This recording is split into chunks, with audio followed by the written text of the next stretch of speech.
and we're real estate agents in Austin, Texas, and today we're going to talk with you about title.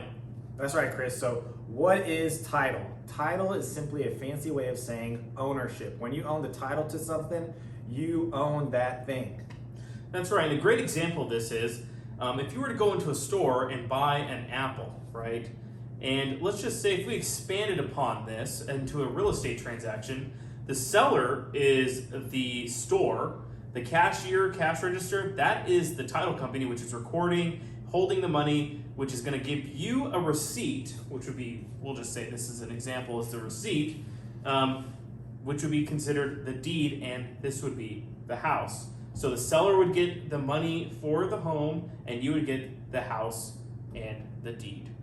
Right, and the deed is going to have special language on here proving and stating that you have the title to the house, which is what this video is all about. That's right, that's right. Now, the title, like you were mentioning in the example, like the cashier records everything and keeps track of who owns what. So the moment you buy the apple, the register is going to record that and say that the store no longer owns the apple. Now you own the apple, and it prints out a receipt proving that you own the apple.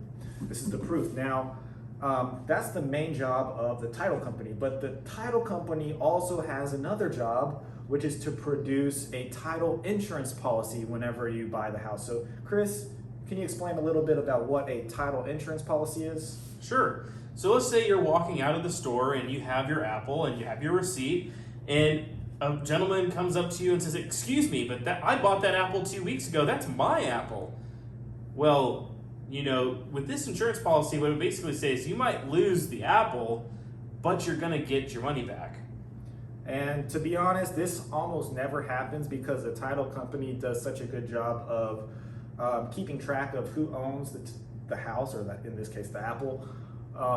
So 99% of the time, or 99.999% of the time, this will never happen to you. When you buy a house, you pretty much own the house, and this insurance policy is in that rare event that something does happen. So, Chris, have you ever had an experience where someone bought a house but they actually didn't buy it from the right owner?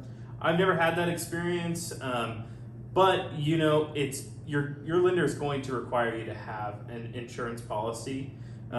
So regardless of if they are super accurate, it could happen, and if it does, at least you know you're protected. That's right. So that's been our video on title. That's right. Like, comment below if you have any questions, and subscribe to our channel. We'd love to hear from you. Bye.